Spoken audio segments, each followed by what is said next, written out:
はい、皆さんこんにちは。アーツフォースリーの金山です。本日は、現代美術家の国村美里さんにインタビューしたいと思います。よろしくお願いします。よろしくお願いいたします。では早速なんですけど、国村さん、自己紹介の方からお願いしたいと思います。よろしくお願いします。はい、皆さんこんにちは、現代美術家の栗宗美里と申します。1988年生まれ、兵庫県神戸市を拠点に活動をしております。私は主に写真の上から違う素材を重ねるミクストメディアという手法で制作を行っております。写真表現を軸に伝えたいメッセージやコンセプトに応じてミクストメディア、写真、映像、インスタレーションと表現の方法を選択しています。また、現在では国内外での展覧会やアートフェアをはじめ、お部屋の内装やアパレルとのコラボレーション、アート普及活動の一環でオンラインショップのプロデュースを手掛けるなど、幅広く活動を展開しております。で、その実際の作品も、単体で作られると思うんですけど、展示されるときって、空間を作るっていうか、そのギャラリーであればギャラリー空間っていうことを考えて展示しないといけないと思うんですけども、その単体の作品と、展示空間としての集合体としての作品っていうのは、この意識するところっていうのは何かあるんですか？単体の作品を制作する際には、先ほど申し上げた、写真に写ったモチーフのイメージや文脈と上に重ねた素材のイメージや文脈と組み合わせることで作品のコンセプトやメッセージを構築するといった方法で制作したり、もしくは写真のみ、映像のみといった作品の場合は、それぞれのメディアの特性を考慮した上で、展示空間や場所性をもう問わない作品のみで成立するように制作していると思います。で、一方で、展示空間の構成につきましては、展示自体のメッセージ、コンセプトに応じて、それが成立し得るような作品の選択を行います。それは作品独自の持つメッセージやコンセプトもそうですし、イメージやサイズ、素材感の、配置バランスでしたり、鑑賞者の動線、滞在時間、作品との距離感ですね、寄ってみるのか引いてみるのかなどもそうですし、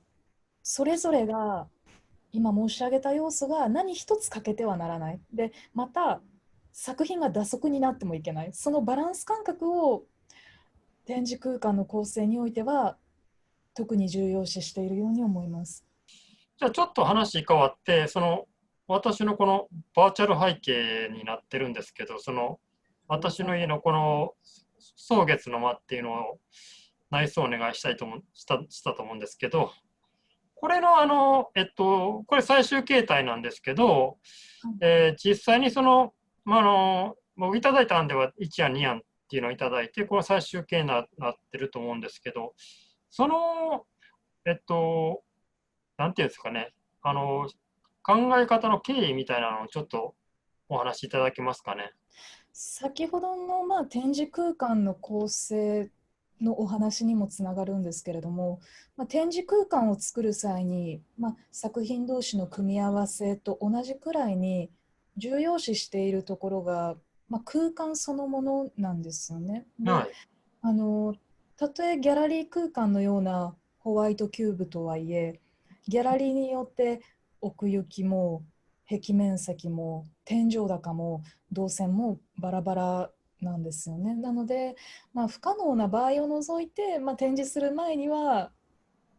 その空間に身を置いて、その時の体感から展示をシミュレーションすることがほとんどなんですけれども、その初めに金山様から内装のお話をいただいた際に、やはりその空間を見たいし感じたいと思ったことが最初でした。で、そこから浮かんでくるインスピレーションをまずは大切にしようはい。と思う。で、やはりそのね、映像の投影されている三角屋根はい。が本当に特徴的で美しくて、本当こう屋根裏部屋のこうね、こう秘密のお部屋に入り込んだような、なんかこう幼少期に祖父母の家をこう訪れた時のような、ある種なんかこう懐かしさと静かな高揚感を伴ったことを覚えています。で、その窓が開いていて、その差し込む光の美しかったことも非常に印象的でしたし、そのいわゆるギャラリーのようなホワイトキューブではなくて、重空間で、なおかつその恒久的に作品があることを、考えていると、いつものやっぱりこう展示空間を作るっていう感覚とは違って、正直なところ、プレッシャーは大きかったですね、やっぱり。まあ、そう、金山さんは心強かったので、すごく私らしく作ってくださったらいいっていうことを常におっしゃってくださっていはい。たので、このやっぱり信頼感があるからこそ、いい空間が完成したんだなというふうに思います。で、こその、の展示、このうん空間頼んだのは、やっぱり以前に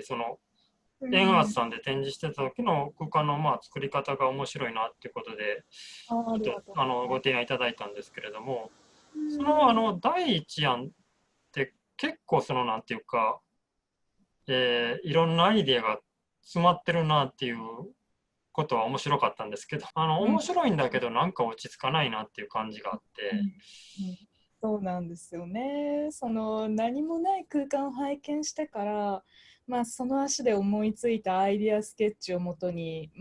参考資料だったり内装の写真などをこうサンプルイメージとしても構築していったんですけれども、やっぱりね、情熱あってからなのか欲張っちゃったんですよね。そう要素を盛り込みすぎるといった感じで、やはりご指摘あったように空間にまとまりがないなっていうところは確かになと。はい、そうもうこれはなんとか現状を打開するしかないと思い、 A3 のコピー用紙をあのいわゆる画板というんですかね、板にこうクリップで留めて、その前であの多分2時間3時間ぐらいずっとメモを書いてたんですよね。はい、どういったものにしようっていうので、そのメモの中に金山様とこうお話しさせていただいた時のこう会話のメモだったり、自分の記憶している範囲ですけれども、本当にアイディアになるかならないかみたいなものをはい、全部ひたすら書いていってたんですよね。はい、で、